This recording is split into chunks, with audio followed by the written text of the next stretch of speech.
Francis Moore is going to take us through some of the nitty-gritty that's involved with setting up and running a SIPP. Now, Francis has been involved in the SIPP industry for probably longer than I ought to mention in reality. He probably holds the award as being the person that actually set up the first SIPP. And in fact, he's probably the only person who set up a SIPP for his child as well at that time. So I think his son can look forward to a fairly good retirement, and thanks be to Dad. So Francis, if you'd like to take us through the pros and cons and setting up of a SIPP, thank you.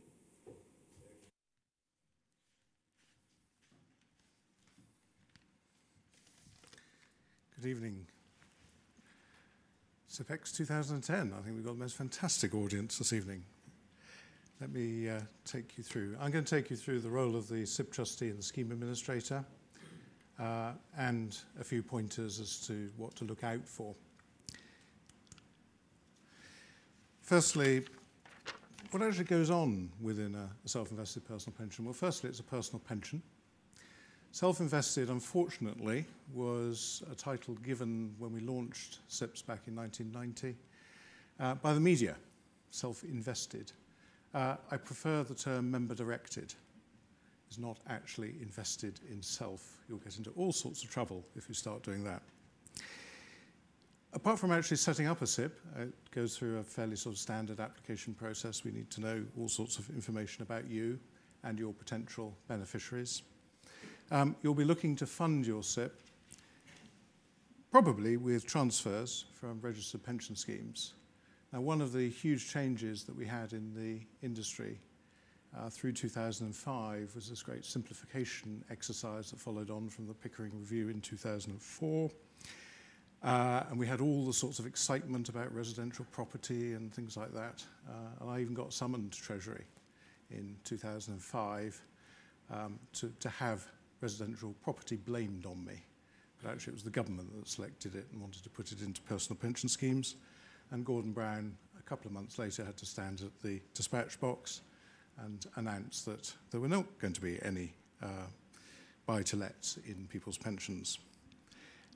So part of that momentum, though, was very sensible. What we were trying to do is to take 13 different pension regimes.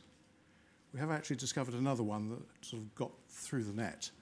There is a 14th, but 13 were cascaded into one pensions environment called registered pensions. Sadly, that was too simple. And the occupational pensions sort of were born as well or were maintained, and then we had personal pensions. So in reality, we have two main types of pension scheme. And tonight I'm talking about the personal pension side, self-invested personal pensions. Occupational is basically employer-funded, is the best way of describing that. So more than likely, there will be the potential for transfers that you've got where people have built up personal pension schemes or stakeholder schemes with insurance companies or other providers. Contributions, both cash and in specie. I'll talk about the tax reclaim in a moment on contributions, but one of the things that was actually brought in was the ability to actually contribute in kind. However, there's a gotcha. It's not quite as simple as picking 10,000 British Airways shares that you feel would be better in your pension fund than in your personal holding. That's too simple. What you actually have to do is to nominate a contribution. We then have to create a debt. You then have to satisfy that debt by the supply of shares. But of course, you're never going to quite know what the price is until you do it on the day. So you might end up having to do a little top-up of cash, or if you get it wrong and we get too many shares, then we have to split up that contribution between the satisfaction of the debt and an in-specie purchase of shares. And just as a little bit more of a teaser, there is stamp duty to pay on the satisfaction of the debt. So it's a very good way of actually being able to take, so if you like, something that's illiquid. But remember, you will be creating a tax point on any transfer, so there would be capital gains tax to pay if that is due. So we do get quite a lot of queries about, how much can I pay? And one of the issues that we've had, particularly with the last government, has been that they just made it too complicated. And we actually had to put a disclaimer out last year that we could not help anybody to determine how much they could pay without losing tax relief, because it was that complicated, because it involved not only earned income, but your personal income as well. And only really a tax advisor or an accountant, knowing the complete totality of your arrangements, would be in a position to actually work out. Thankfully, we've had a change of government. Thankfully, we've had a change of heart. And just as Russ has been saying, we didn't actually have a formal consultation, because actually I think somebody looked up the rules and discovered that there hadn't actually been long enough for a formal consultation, which took place happily when we were all trying to have our summer holidays in August. It was a very, very short consultation. But the outcome is that there is going to be simplification from next year, and that basically the maximum contribution that can be paid will be £50,000, assuming that you have sufficient earnings. And there will be something coming back.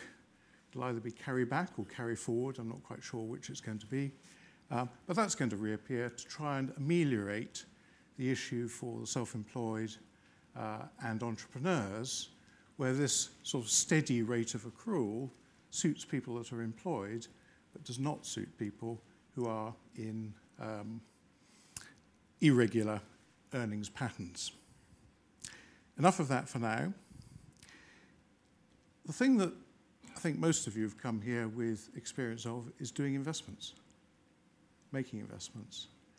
And that, to be honest, is really what goes on mostly within the SIPP. And I'll talk about it in greater detail in a moment about how we do that. But essentially, we, the trustee, delegate back to you the ability to make investments, say on an online stockbroking account, or to direct, to inform us the sorts of types of investments that you want to do. We don't get involved in that. We're agnostic in relation to performance, because we're not investment managers, we're enablers. And that is an important distinction between us and other types of pension provision, where you have bundled administration and fund management. The other part that we have, particularly within SIPPs, is actually the taking of retirement benefits. And again, I can talk about a number of changes here, but one of the first things the government did when it came into power was effectively to remove the alternatively secured pension. It's still there, because there's a few people who've got it, but that's income drawdown after age 75. And the first thing they did was move 75 to 77. So it takes the current generation right out of alternatively secured pension. Why is that good news? Well, if you died in alternatively secured pension, then the government was looking at picking up 82% of your pension fund. Not good territory. What we're going to be moving into is a more flexible regime. I'm not going to talk too much about that tonight, because actually it's still being consulted on. So we have a shape that there will be a requirement to buy a minimum amount of income, and then you'll be able to choose how to take retirement income in more flexible ways.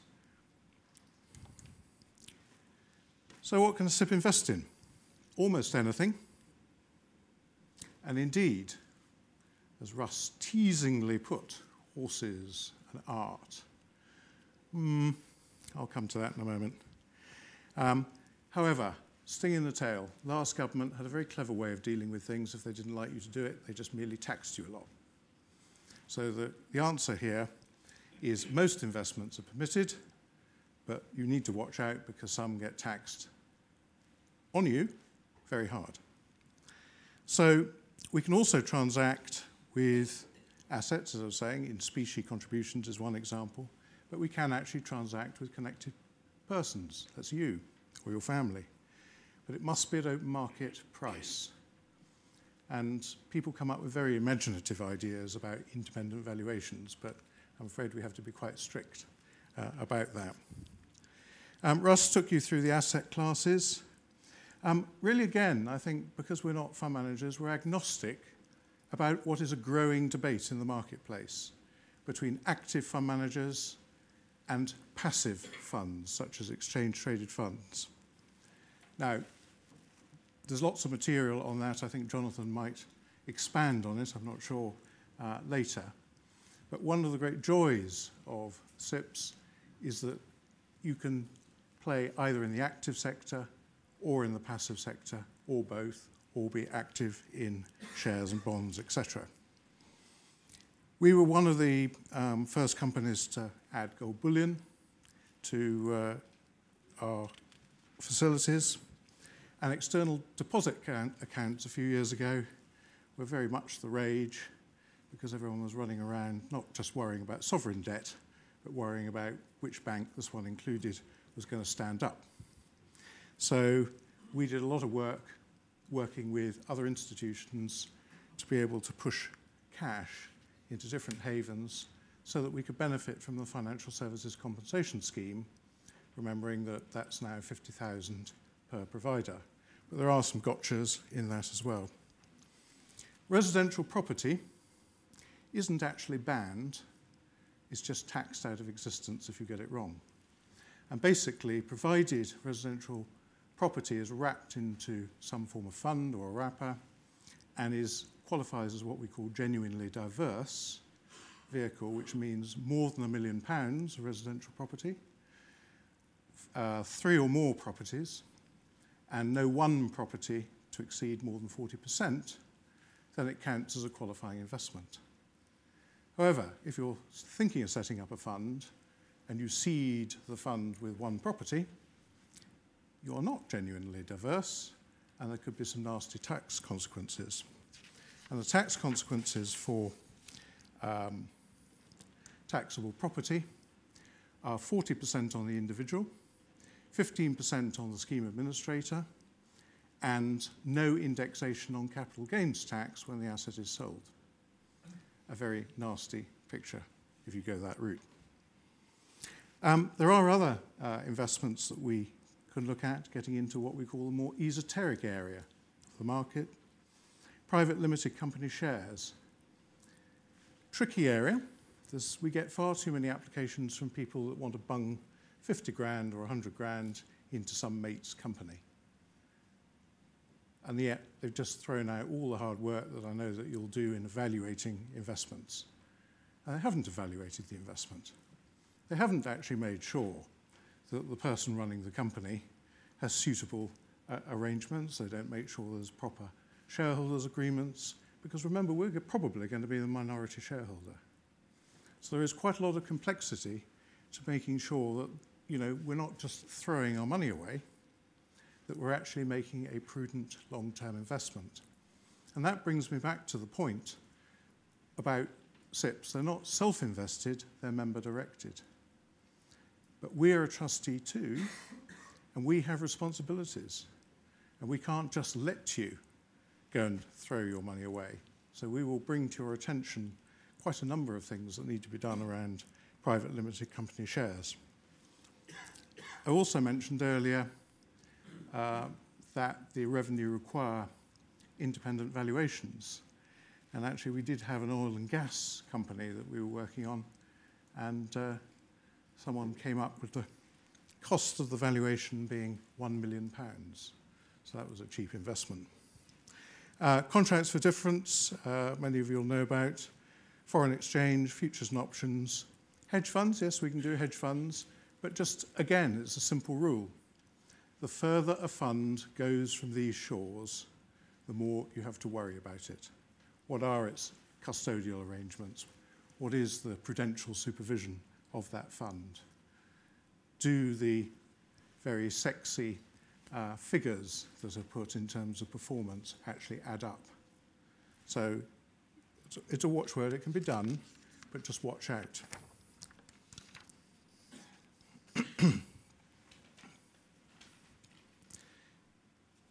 Well, just to run through, why do you need a SIPP trustee and scheme administrator? I mean, after all, you can do all the dealing, the self-trade. Perfect. Well, actually, it's within the Financial Services and Markets Act that you have to have a scheme establisher. So we're subject to, we set up under trust, we set up our scheme so that it's in compliance with the Finance Acts and a myriad of HMLC regulations. We have to be authorised and regulated by the Financial Services Authority. And even though they regulate the occupational pension sector, the pensions regulator, the TPR, gets involved with personal pensions. Cynics would say we're a very good source for pension fund levies. The TPF doesn't do much else for us. What do? Well, we provide HMRC compliant SIPP schemes for members to join, and we carry out the general administration. We process contributions and transfers in and out. Transferring contributions, we collect the basic rate tax from HMRC and apply that back. And you won't know of the myriad of statistics that we have to provide both monthly and annually to HMRC about pension fund contributions. Transfers in. Well, we had quite a battle to get something called protected rights, which was the contracting out of the state earnings related pension scheme. We nearly got there in 2005, and then finally we got there in 2008. And that's about where people have contracted out the state earnings related pension scheme is called protected.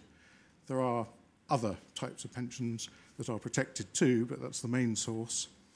And until 2012, when protected rights are going to be abolished, we still have to actually maintain a note of what they are, and we have to make sure that when benefits are paid out, that something called proportionality between the protected rights quantum and the rest of the non-protected rights is maintained.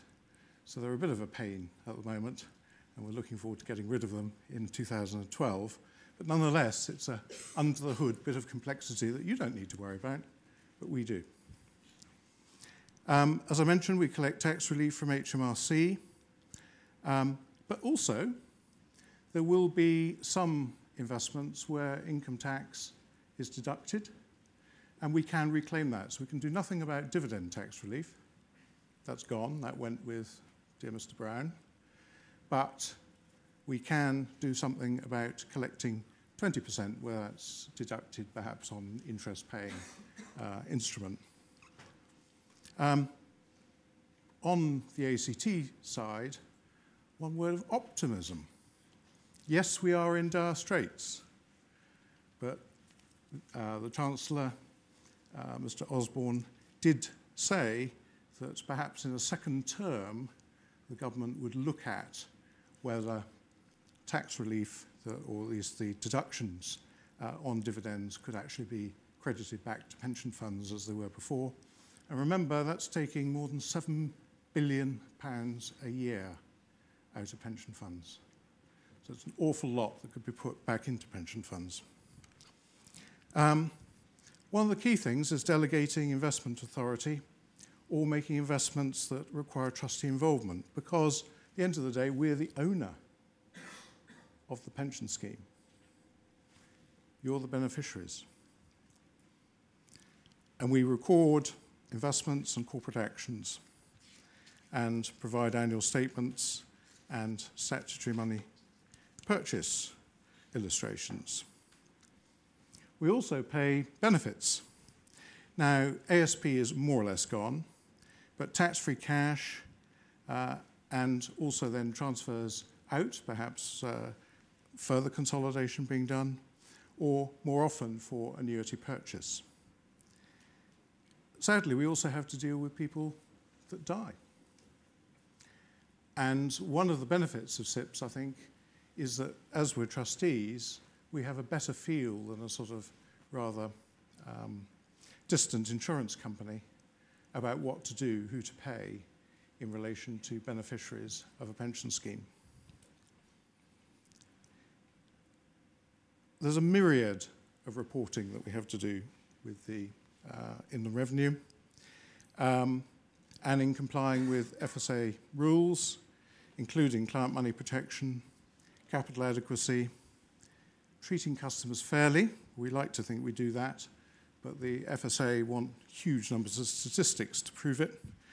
And FSA supervision, and of course, the one thing that always seems to go up with regulation is the cost of it. And we pay levies and report to the pension regulator. Of course, these are all things that you'd love to do to replace us, wouldn't you?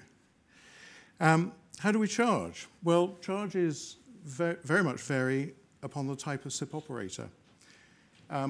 Traditional SIPPs are charged on a flat fee structure unrelated to the size of the fund and may have transaction charges for activity for carrying out or recording asset transactions. Some SIPPs, typically offered by life companies, have reverted to opaque percentage of fund charging. And one thing that we know in pensions and in investments, particularly where in the long term, is what looks like a relatively small percentage adds up to a very large charge over a period of time. A little bit of a hobby horse, this. One or two people put out the fact they have a free SIPP. Yeah, like the free lunch. You pay for it somewhere. And effectively, free SIPPs are usually funded out of perhaps slightly higher asset transaction charges or fund commissions or retrocessions. 0.5% trail doesn't perhaps sound a lot, but it does add up. One of the things that we were able to argue with the DWP when we were doing protected rights, because they said, oh, SIPPs are terribly expensive. So it took a £100,000 fund and said, well, let's apply your stakeholder charge then. Oh, which one, the 1% or the 1.5%? Well, we'll take the 1%, £1,000. Well, we were able to prove that with one of our SIPPs with self-trade, that actually you could have a very balanced portfolio and SIPPs using ETFs for less than half the government's flagship product. So much for the flat percentage. The traditional SIPP is one size fits all. That was intended really to cater for the person who wanted to sort of do everything, do commercial property, etc. One of the problems with that is they mature and the property is sold, and you end up paying a premium price for holding cash in your SIPP. At the other end of the market, we've seen eSIPPs and low-cost SIPPs focusing on particular investment scopes, such as a single stockbroker or fund supermarkets. One of the issues to look out for here is that you could buy something that looks cheap today, but you've got to think forward. What am I actually really going to want to do with my SIPP in the future? Because moving from the cheap arrangement to one that offers you greater investment scope might involve you having to transfer from one arrangement to another. That's not a cost-free exercise, both in terms of your time and actually in pounds. So you do want to be able to look for providers, perhaps in the marketplace, that can offer you cut-down versions of the SIPP, excuse me, just to get you going, but can actually graduate you within the same environment into a wider investment scope. That's what we call the ability to upsize or downsize.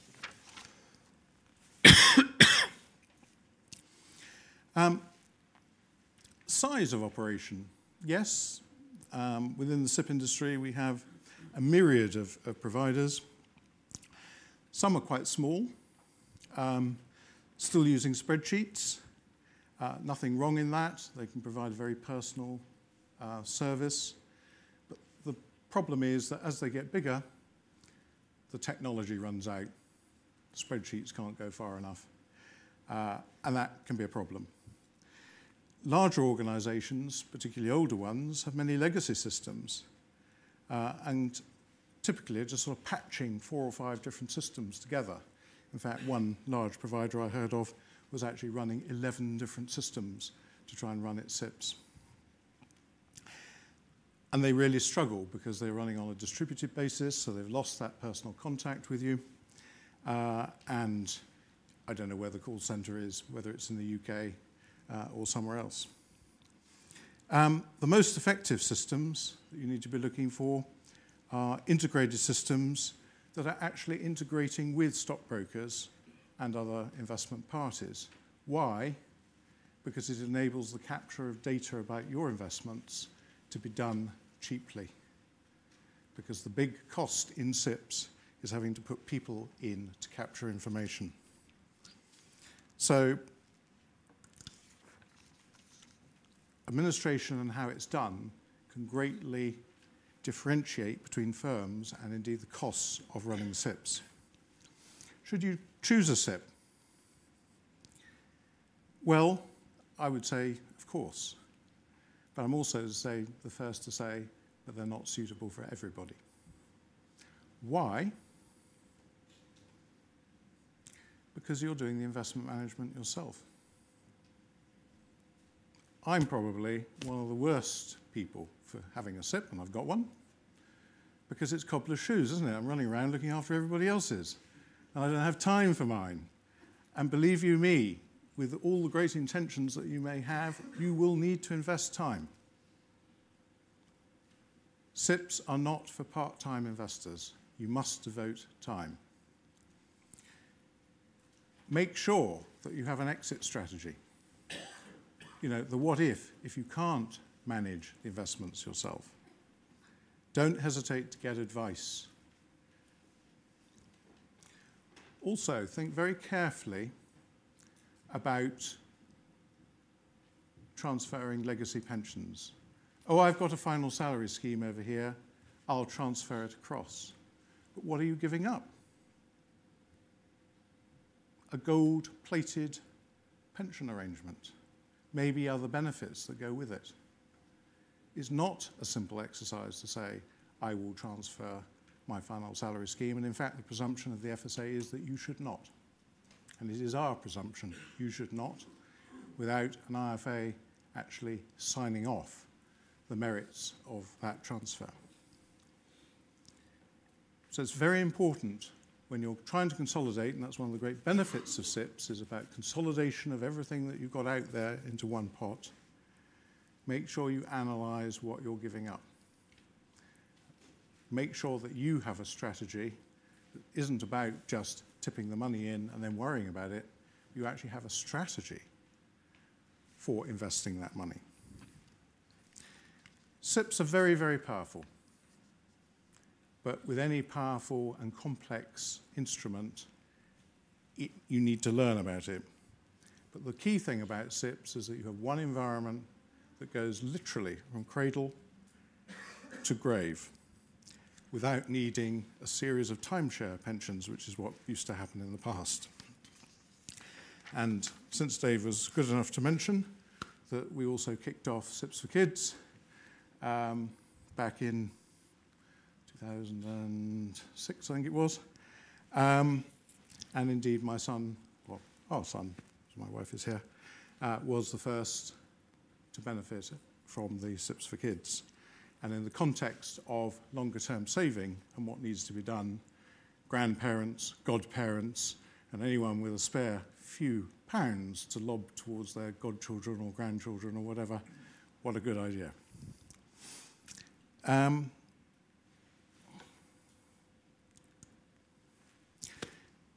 One thing I think has almost really gone away now, but SIPPs only actually became regulated by the Financial Services Authority in 2007. And there was a bit of a spate in the market where people didn't really understand that that had to happen. But I think the FSA's caught up with everyone, and anybody that is operating is now regulated by the FSA. Interestingly, we come across instances in the marketplace when we're dealing with investments where particularly sort of a hobby horse of the FSAs at the moment, collective investment schemes, there are far too many people running around offering collective investment schemes that are not appropriately regulated. And that's a bit of a worry. Think about, when you're choosing a SIPP, what do you want out of your SIPP? Do you really want all the bells and whistles? Or do you just want to start with perhaps a stockbroking account and move up towards CFDs and other more complex instruments? Do you want to dive into commercial property? Great if you do, but think about, again, what type of wrapper you need to achieve that. There's no point spending thousands of pounds or £1,000+ on annual fees for an all-singing, all-dancing SIPP if you're only going to hold cash in it for a bit. No point. How much does the SIPP charge? Well, there's a great variety of SIPPs out there, including some that are purportedly free, but just look to see where they're getting their fees from. There's nothing wrong with that, but just look to see where they're getting their fees from. You know, it may pay because it does 5 deals. It may pay because it's linked only to active funds. But do you want to be only in active funds when we're talking about the advantages, the cost advantages of being in index trackers or exchange-traded funds? So you need to think about that. Think about the instruments that you're going to invest in. But typically, you can be paying low hundreds to thousands for SIPPs, depending on the range of investments and types of investments you're getting involved in. And there's a sort of perception, that private limited company shares, well, I can just jump into those and it's free and easy, like buying a share. No, it isn't. By the time we've done the work, one recent case we've just done, it was £5,000 worth of work that we had to do with lawyers in making sure that all the things like shareholders' agreements, put options, life assurance, critical illness insurance, everything was in place on the key man in the business. Because if he died, there was no investment. So these things are important.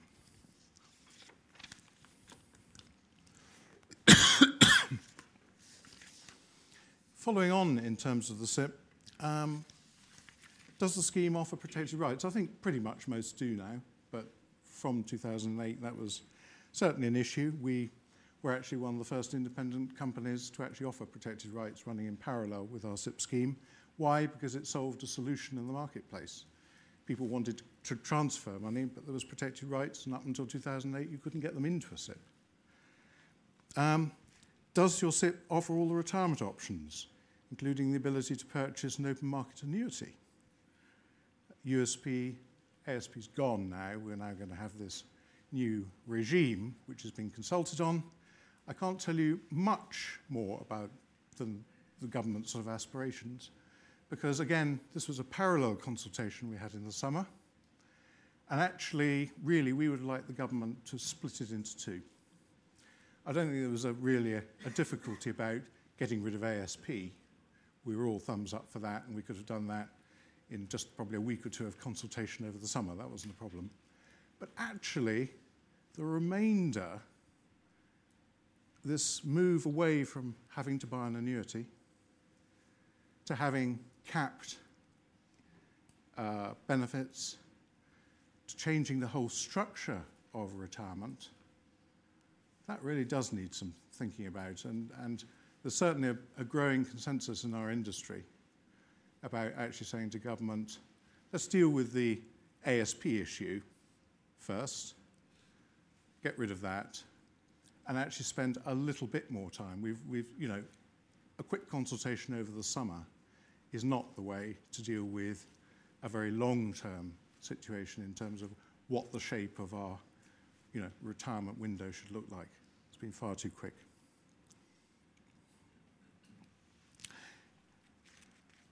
Other softer things in terms of choosing a SIPP, what about technical support? Can I do this? Can I do that? How many call centres do you have to go through in order to get someone that's going to answer you? I think one of the features of the SIPP industry has been personal support. And increasingly, we're seeing SIPPs now becoming available online in terms of information. Just a quick resume of us and self-trade. We're authorised and regulated by the FSA, so hopefully that makes us okay people. We do actually have some of the lowest cost SIPPs in the market, and we have some more expensive ones, depending on what types of investment you want to do. So we span the whole range of expertise in terms of what you can do, but we don't make you pay for investment scope that you don't need. You can upgrade and downgrade in our environment. We've done things that others have not done in the marketplace, like have external bank accounts. An effective cash transfer system. We send bucket loads towards self-trade every day, and we have a very efficient system for doing that. Scalable, integrated IT system. I was talking about the need for making sure that your SIPP is actually managed on a system that can actually grow and is efficient and doesn't rely on cells and a spreadsheet. And sort of lastly, I'll give a plug again for SIPPs for kids. Think about this. Start a SIPP off for a kid. By the time they're 18, they could have accumulated a fund of £50,000 to £60,000, and they can't lay their hands on it. By 55, 60, 65, 70, whenever retirement zone is going to look like in the future, then my only worry at the moment is that they could be threatening the new lifetime allowance of 1.5 million. But hopefully that's going to get indexed, and hopefully we're going to do a lot more changes once we got through this era of austerity. The 4 billion that today has just been ripped out of pension funds by the government in order to pay for the austerity, but the wheel will turn, and we will push and push to get some of the unfairnesses in the current system solved in the future. Thank you very much for listening.